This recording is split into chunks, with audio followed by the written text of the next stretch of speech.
Toute l'actualité politique et parlementaire, c'est le journal de 19 h de Public Sénat. Bonsoir à tous. Voici les titres de ce mercredi. Le changement dans la continuité en matière d'immigration. Manuel Valls exclut toute hausse du nombre de régularisations de sans-papiers. L'école à deux vitesses aggravée par l'assouplissement de la carte scolaire décidé il y a 5 ans. La sénatrice PS Françoise Cartron s'attaque à l'effet pervers des options qui renforcent le clivage entre établissements. Elle est avec nous comme rapporteure de la mission d'information. Angela Merkel attendue à l'Elysée dans les minutes qui viennent. Elle doit prendre la parole avec François Hollande avant même leur dîner de travail prévu à 19 h 30. Nous les écouterons en direct. On sait que de leur entente dépend le sort de l'euro. Et à la veille du sommet de Bruxelles, nous serons avec Jean Bizet, vice-président UMP de la Commission des Affaires européennes, et Martine Billard, vice-présidente du Parti de gauche. Face à l'immigration, le ministre de l'Intérieur entend afficher à la fois, dit-il, fermeté et générosité, mais c'est la ligne de fermeté qui l'emporte dans son approche d'une question toujours controversée. La droite avait accusé la gauche durant la campagne présidentielle de vouloir régulariser massivement les sans-papiers, hypothèse exclue clairement par Manuel Valls. Sophie Normand. Terminé l'arbitraire, Manuel Valls prône une politique de l'immigration claire, juste et humaine. Les critères de régularisation des sans-papiers seront donc précisés dans une circulaire. Année de présence en France, travail, attache familiale et scolarisation des enfants. Des critères moins restrictifs selon le ministre de l'Intérieur, mais une politique pas vraiment plus souple que celle du précédent gouvernement. Au cours de ces dernières années, il y a eu beaucoup de coups de menton, beaucoup de déclarations intempestives, mais on a beaucoup régularisé. Et il y aura des reconduites, évidemment, à la frontière. Et comme j'ai déjà eu l'occasion de le dire, il n'y aura pas de régularisation massive. Ma responsabilité est aussi, dans ce moment-là, de faire passer un message au-delà de nos frontières. Un propos qui rappelle l'ère Sarkozy et sa volonté de réduction des flux migratoires. Pas d'objectif chiffré, les régularisations se feront au cas par cas. Mais Manuel Valls exclut de dépasser le chiffre d'environ 30 000 régularisations par an.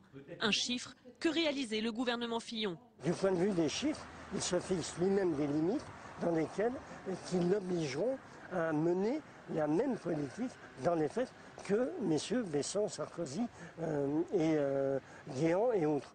Manuel Valls dit appliquer la politique du président et du Premier ministre. Être de gauche, ce n'est pas régulariser tout le monde et se retrouver dans l'impasse, se justifie celui parfois considéré comme le monsieur Sarkozy du gouvernement de gauche. Et pour Olivier Besancenot, le maintien du nombre donc de régularisations est la première grande faute du gouvernement. L'UMP, Xavier Bertrand, est apparu goguenard en saluant la poursuite d'une politique et le côté pragmatique, dit-il, de Manuel Valls. Les tribunaux sont saisis de trop peu de plaintes pour harcèlement sexuel, 1 millier par an, et au bout de la procédure, on ne compte que 70 à 80 condamnations. La délégation aux droits des femmes au Sénat veut que ces chiffres augmentent et formule une série de recommandations pour aider les victimes qui pourront bientôt s'appuyer sur un nouveau texte de loi. Le Sénat devrait examiner ce texte du gouvernement dès le 11 juillet. L'Association française des banques envahie aujourd'hui par des mal logés. Nouvelle action d'éclat de l'association Droit au logement. Une centaine de personnes sont venues en fait protester contre le lobby des banques hostile au doublement du plafond du livret A dont les fonds financent le logement social. Le sénateur PS Claude Dillin, ancien maire de Clichy-sous-Bois, dresse lui un bilan contrasté de la fameuse loi Dallot sur le droit au logement opposable. Christine Boutin voulait que chaque demande de logement soit satisfaite. Mission impossible en Ile-de-France. Mounir Soussi. Obliger l'État à fournir un logement aux demandeurs les plus fragiles. Ce principe de droit au logement opposable adopté il y a 5 ans fonctionne assez bien en région, mais dans les grandes agglomérations et surtout en Ile-de-France, son application se révèle difficile. En région parisienne, plus de 30 000 familles prioritaires aux yeux de la loi sont toujours en attente d'un toit. Pour les associations, l'État n'est pas allé assez loin pour faire respecter les droits des mal logés. Aujourd'hui, mettre en œuvre la loi Dallot, ça veut dire prendre des mesures très vigoureuses, un plan d'urgence pour organiser le relogement de tous les prioritaires Dallot, de toutes les personnes qui sont sans logis, appliquer la loi de réquisition, donc 3 lois qu'il faut absolument mettre en œuvre, et puis également mobiliser le parc locatif privé pour avoir tout de suite des logements, louer des logements dans le parc privé. Mettre à contribution le privé, les sénateurs y pensent aussi. Dans un rapport, ils proposent aux propriétaires d'appartements vides de signer des conventions pour les convertir en habitats sociaux. Aujourd'hui, rien qu'en Île-de-France, 320 000 logements restent inoccupés. Comme il y a un syndicat des transports Île-de-France, on voudrait un syndicat ou une organisation, une autorité responsable du logement en Île-de-France. Et donc il va y avoir une nécessité absolue de mettre de la cohérence, de la gouvernance un peu plus dans l'attribution des logements. Pour réduire la pénurie, les sénateurs proposent de concentrer les constructions de logements vraiment sociaux dans les zones les plus tendues. Mais un chiffre vient contrarier cette recommandation. Sur les 3 derniers mois, le ministère du Logement enregistre une baisse de 20% des mises en chantier comparée à la même période l'an passé. Le nouveau président de l'Assemblée nationale, Claude Barthelone, propose à son homologue du Sénat, Jean-Pierre Bel, de baisser leurs indemnités. Il ne fixe pas de pourcentage, mais dit s'inscrire dans la ligne droite fixée par le gouvernement qui a baissé la rémunération, vous le savez, des ministres et du chef de l'État de 30%. Lutter contre les ghettos scolaires, c'était à la fois l'objectif de la carte scolaire mise en place en 1958 et de son assouplissement décidé par Nicolas Sarkozy. En fait, les ségrégations scolaires n'ont cessé de s'amplifier, particulièrement dans la région parisienne. Jérôme Rabier. Instauré en 2007, l'assouplissement de la carte scolaire devait permettre à tout le monde d'avoir accès à de meilleurs établissements en fonction du profil des élèves. Mais par le choix d'options rares comme le chinois ou pour d'autres prétextes, des élèves ont quitté des établissements pour d'autres réputés meilleurs, accentuant les inégalités entre collèges ou lycées. Les établissements les plus en difficulté se sont enfoncés un peu plus davantage. Les établissements les plus recherchés, qui étaient déjà de toute façon pleins, ont bien eu quelques élèves supplémentaires venant d'autres quartiers. Ce qui fait qu'une grande partie du système éducatif aujourd'hui est quand même perturbée par les conséquences de l'assouplissement, je dirais, non maîtrisé. Le rapport du Sénat sur la carte scolaire préconise un nouveau redécoupage des secteurs pour plus de mixité, car si la liberté de choix était au départ une bonne idée, elle a engendré des effets pervers. On pousse les gens à considérer que leur établissement, c'est pas le bon. Or, la vraie liberté, c'est pas ça. C'est d'avoir un établissement convenable, normal, classique, en bas de chez soi, le plus près de chez soi. La concurrence entre établissements publics ainsi en partie réglée reste le problème du privé, car la sectorisation ne concerne pas ces établissements pourtant dotés financièrement de la même manière que le public. La prise en compte dans le financement de l'enseignement privé de sa contribution à l'intérêt général ou de sa non-contribution à l'intérêt général est aujourd'hui un vrai débat. Si le privé veut continuer à bénéficier de ce dont il bénéficie, il est logique que les parlementaires lui indiquent qu'il aura des devoirs avec les droits auxquels il entend prétendre. Le risque d'une nouvelle réforme, raviver les vieilles querelles publiques-privées. Le ministre de l'Éducation nationale, Vincent Peillon, a promis une concertation pour l'été sur un sujet qui concerne plus de 5 millions de collégiens et lycéens français. Et avec nous donc Françoise Cartron, bonsoir, sénatrice PS de Gironde et rapporteure de cette mission d'information sur la carte scolaire. Alors on l'a dit, on l'a rappelé, il y a 5 ans maintenant, une plus grande liberté de choix a été accordée aux parents d'élèves qui souhaitent évidemment le comprendre, le meilleur établissement pour leur enfant. Est-ce qu'ils en ont abusé selon vous ? De cette liberté nouvelle ? D'abord, ils n'en ont pas abusé parce que c'est là qu'il y a eu un petit peu confusion et mal donne. Parce que c'est vrai que le message qui a été délivré aux parents, c'était vous pouvez choisir l'établissement qui vous convient pour votre enfant.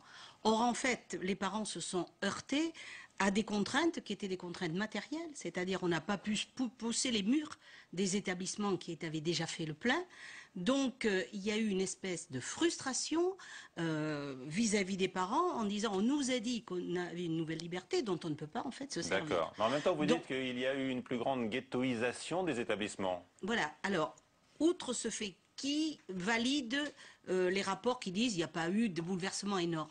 Mais le but de la mission a été de voir comment ça se passait dans les établissements.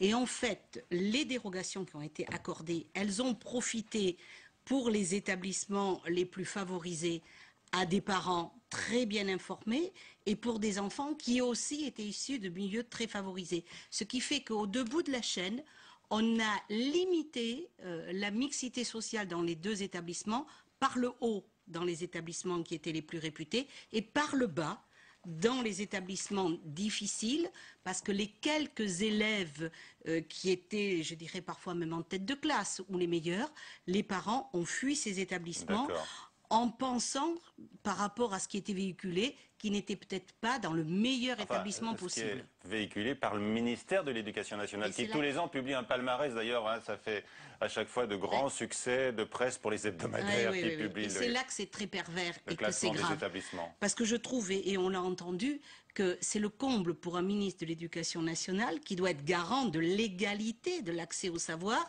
de dire oui, sur notre territoire, il y a des bons établissements et des mauvais établissements. Et donc vous, parents, oui, vous avez le droit de choisir. Et je crois Vous leur mettez en cause ça, ce palmarès? Ah, le palmarès, bien sûr, parce qu'il est schématique. Parce que quand le palmarès qui est fait, c'est en fonction des résultats du succès au bac. Sauf qu'on ne prend pas un certain nombre d'autres éléments. C'est-à-dire qu'il y a des établissements qui ne présentent pas tous les enfants de terminale au bac. Ils les laissent se présenter en candidat libre. Alors ça, ce sont les effets pervers de ce classement. Voilà. On parle des effets pervers, hein, déjà de cette carte scolaire. Est-ce que ça n'est pas essentiellement la Seine-Saint-Denis qui est touchée, en fait? Non, non, non. Alors la Seine-Saint-Denis y est fortement, mais en Gironde, par exemple, où nous sommes allés, chez moi, de la même manière, vous avez un établissement qui est en zone d'éducation prioritaire, qui fonctionne parfaitement bien, mais qui, par l'effet de cette possibilité de dérogation, a suscité un départ en 3 ans de 300 élèves. D'accord. Et le problème, c'est que ces établissements subissent une double peine. Ils perdent des élèves, ils perdent des moyens, alors que le ministre avait garanti qu'on leur maintiendrait les moyens qu'ils avaient à disposition. Et comme ils perdent les moyens, comme me disaient les professeurs, ils perdent parfois les têtes de classe, dont les résultats vont peut-être être en baisse. Donc c'est une espèce de cercle vicieux dans lequel les professeurs se débattent et disent mais franchement, là, on nous a un petit peu mis un coup sur la tête. Je vous ai dit, la volonté des parents, elle est légitime. Oui, tout à fait. Comment est-ce que vous voulez la contrecarrer, vous? Moi, je souhaite que l'Éducation nationale retrouve sa mission première, qui est de garantir la qualité de l'enseignement, un travail de longue haleine. De longue haleine, un travail aussi de précision, c'est-à-dire que c'est vrai, il y a des établissements qui fonctionnent mieux que d'autres. Donc il faut que dès qu'un établissement est signalé comme établissement ayant des difficultés, je dirais il faudrait presque une force d'intervention de l'Éducation nationale. En attendant, vous voulez faire peser des contraintes sur les parents. On a évoqué le cas des options, hein, l'astuce des options qui permet justement aux parents de contourner encore les limites qui sont imposées aujourd'hui pour choisir le meilleur établissement pour leur enfant. Ben oui, donc on a détourné ce qui était une option. Alors là, vous voulez... moi je pense qu'il faut revenir. Sévir. Non, mais il faut convaincre. C'est-à-dire qu'il faut revenir à ce qu'est la valeur de l'option. C'est-à-dire on l'a choisi pour son enfant parce que l'enfant a une appétence pour telle ou telle option ou parce qu'il s'inscrit dans un parcours... Uniquement pour qu'il décroche le meilleur établissement, comme c'est le cas aujourd'hui, c'est sûr. Et non. Donc peut-être aussi qu'il faut se poser des questions. Pourquoi l'Éducation nationale a implanté les options rares dans les meilleurs établissements? Là où il y a de la demande peut-être.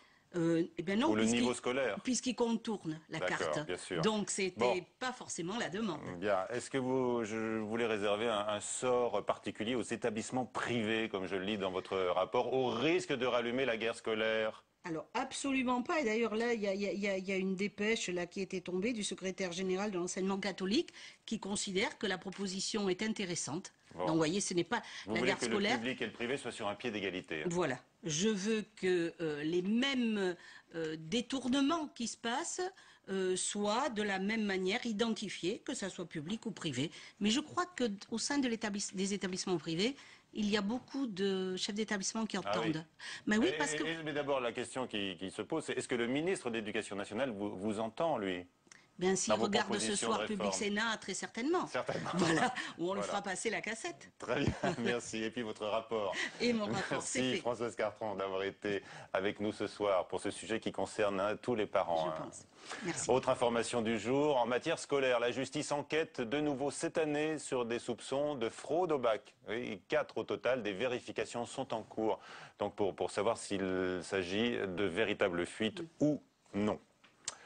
L'opposante birmane Aung San Suu Kyi lance un appel aujourd'hui de Paris à tous les détenus politiques ou les détenus d'opinion. N'abandonnez jamais votre combat. La dame de Rangoon poursuit sa visite donc à Paris et notamment à l'hôtel de ville à Paris qui l'a faite citoyenne d'honneur il y a déjà plusieurs années. Elle sera reçue demain par le président du Sénat, Jean-Pierre belle. Autre présence féminine à Paris, Angela Merkel.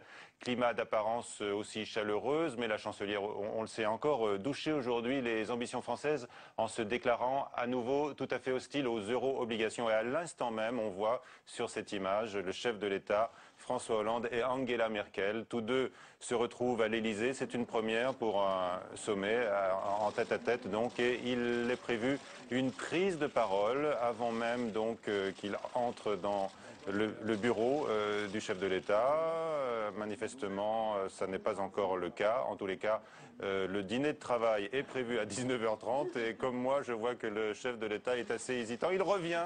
Peut-être qu'on a approché cette fois un micro de lui. Voilà, c'est chose faite. On va pouvoir les écouter tous les deux, donc c'est très important. On a envie de savoir comment ils ont l'intention de se retrouver ce soir sur la même ligne. Je voulais accueillir personnellement Angela Merkel, qui vient à Paris. J'étais allé dès le 15 mai à Berlin et nous sommes aujourd'hui à la veille d'un Conseil européen important. Nous avons déjà bien travaillé. Il y a eu des progrès, et notamment sur la croissance, qui a été l'objet de nombreuses discussions qui ont abouti. Le Conseil européen aura en décidé. Nous sommes aussi conscients des mesures que nous devons préparer pour la stabilité financière. Et nous voulons, l'un comme l'autre, approfondir l'union économique, monétaire et demain politique pour arriver à une intégration et à une solidarité. L'intégration autant qu'il est nécessaire, la solidarité autant qu'il est possible. Voilà l'esprit qui nous caractérise au moment où beaucoup regardent l'Europe, qui doit affirmer sa cohérence, sa force, son unité et sa solidarité. Mir ist persönlich sehr daran gelegen gewesen, heute die Bundeskanzlerin hier zu empfangen in Paris. Ich selbst war ja am 15. Mai in Berlin. Wir stehen am Vorabend eines wichtigen Europäischen Rates. Wir haben schon sehr gut gearbeitet. Wir haben Fortschritte gemacht, was das Wachstum anbelangt. Zu diesem Thema hat es sehr viele Diskussionen gegeben. Und morgen wird der Europäische Rat, und morgen über muss der Europäische Rat sich zu diesem Thema äußern und entscheiden. Und wir werden auch wir sind uns bewusst, dass wir Maßnahmen ergreifen müssen, was die finanzielle Stabilität anbelangt und was die Vertiefung, und das wollen wir, die Vertiefung der Wirtschafts- und Währungsunion anbelangt und danach im Anschluss auch vielleicht einer politischen Union. Wir sind dafür, so viel Integration wie möglich, wie notwendig und so viel Solidarität wie möglich durchzuführen. Das sind die wichtigsten Schritte, die wir zu unternehmen haben. Wir wissen, dass ganz Europa auf uns schaut und wir wollen sicherstellen, dass der Zusammenhang, die Kraft und die Einheit dieses Europas auch in Zukunft gewährleistet sind. Ja, danke schön. Ich möchte mich ganz herzlich für diese Einladung heute Abend nach Paris bedanken. Wir stehen in der Tat am Vorabend eines Europäischen Rates, an dem wichtige Weichen für die Zukunft Europas gestellt werden könnten, in einer ernsten Situation, aber einer Situation, bei der wir uns verpflichtet fühlen, die Zukunft Europas zu bauen mit einer starken und einer stabilen Währung, dem Euro. Wir haben Fortschritte erzielt bei der Gestaltung eines Paktes für Wachstum. Wir hoffen, dass das morgen beschlossen werden kann. Und wir werden dann über die politische Zukunft der Wirtschafts- und Währungsunion sprechen. Ich sage, wir brauchen ein Mehr an Europa und ich glaube, darin sind wir uns einig. Wir brauchen ein funktionierendes Europa, darauf schauen die Märkte. Und wir brauchen ein Europa, das sich gegenseitig hilft. Das ist der Geist, in dem wir arbeiten. Herzlichen Dank für die Einladung. Je voudrais vous remercier chaleureusement de m'avoir invité ce soir à Paris. Nous sommes à la veille, en effet, d'un Conseil européen d'une très grande importance pour l'avenir de l'Europe. La situation, il est vrai, est sérieuse et nous avons l'obligation de construire l'Europe forte et stable de demain. Des progrès significatifs ont déjà été enregistrés en ce qui concerne le pacte pour la croissance. J'espère qu'il pourra être adopté demain. Il s'agira ensuite de réfléchir à l'avenir politique de l'Union économique et monétaire. Comme je le disais, il nous faut plus d'Europe, il nous faut une Europe qui fonctionne, les marchés attendent cela d'elle, et il nous faut une Europe dont les membres s'entraident les uns les autres. Merci beaucoup.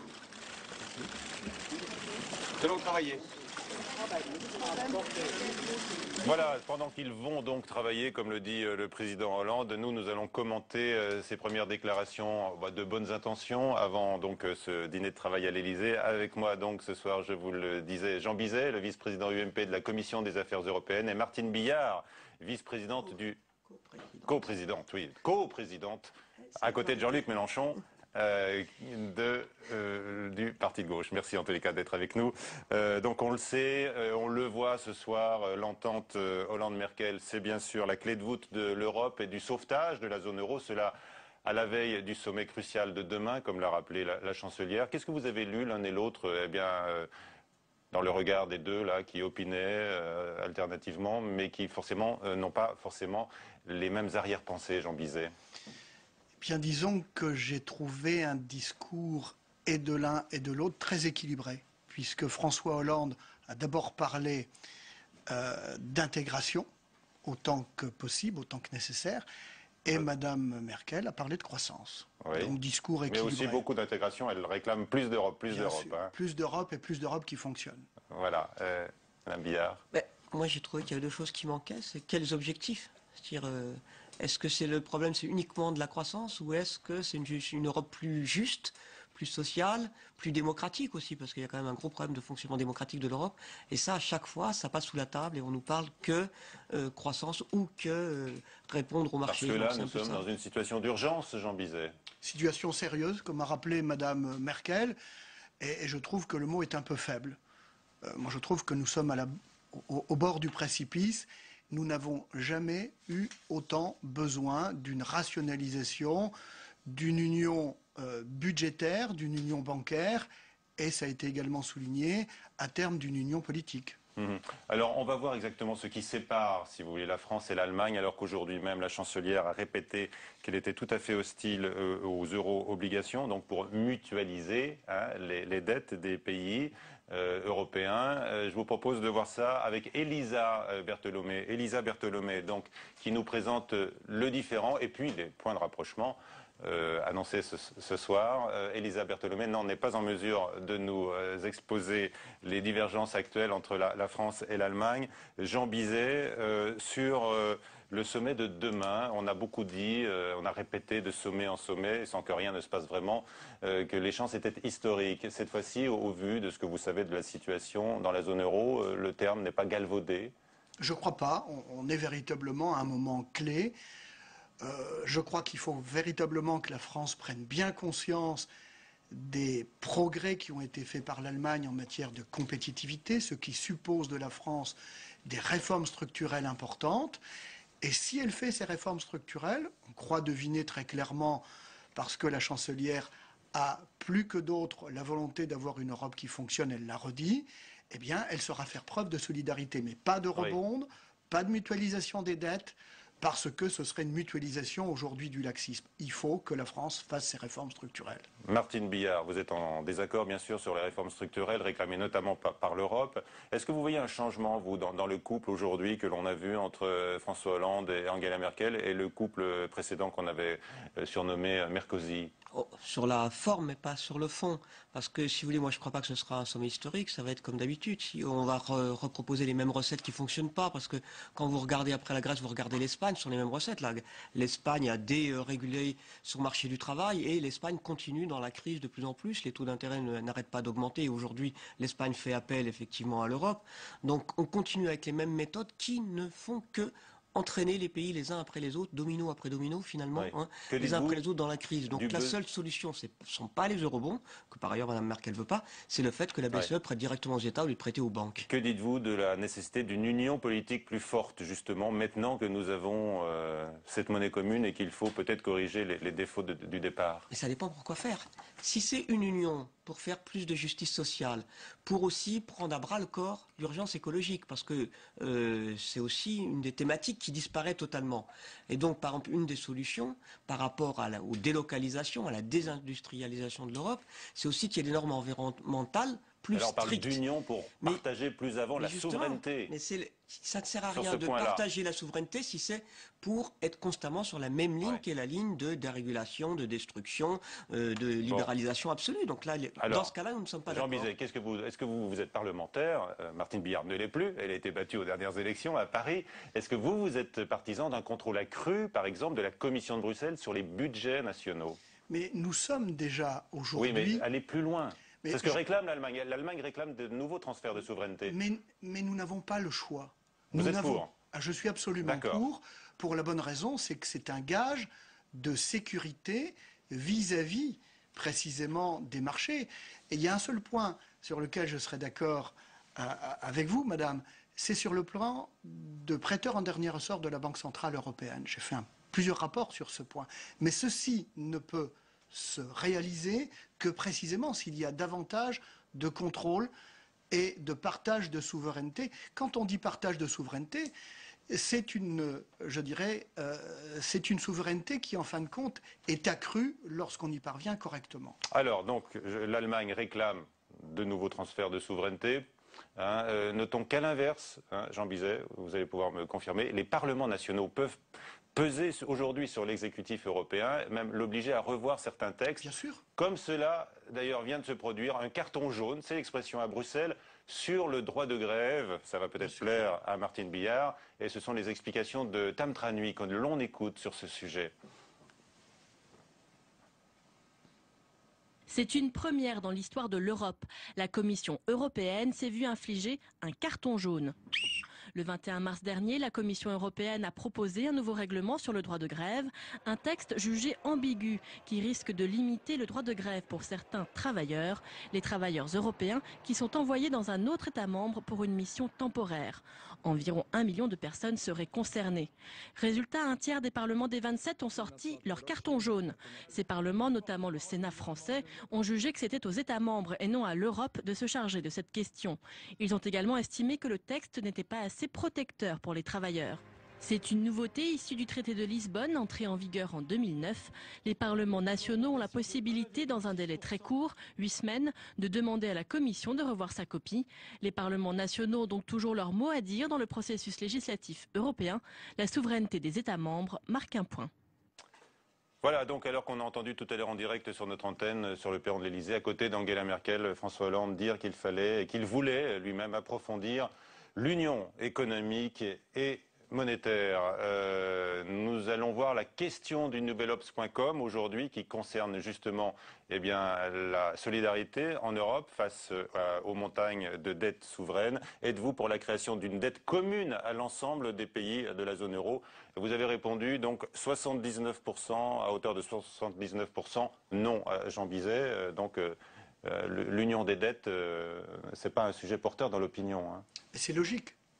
C'est tout à fait logique, tout pendant qu'on n'a pas rationalisé précisément la façon dont chaque pays gère ses propres affaires.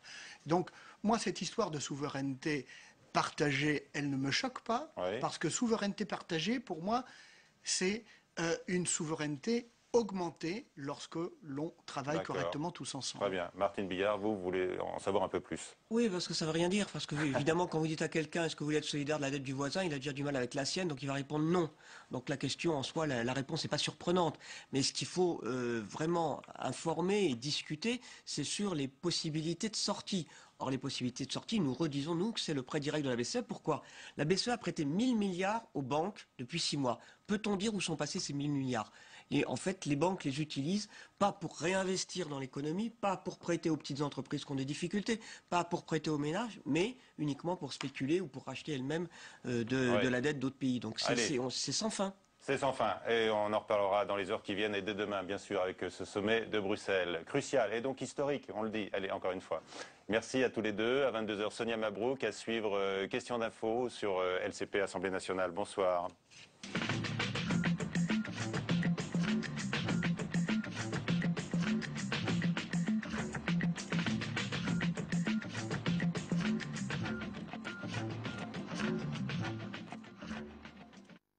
La politique Sénat, c'est le nouveau rendez-vous de Public Sénat sur l'actualité politique version numérique.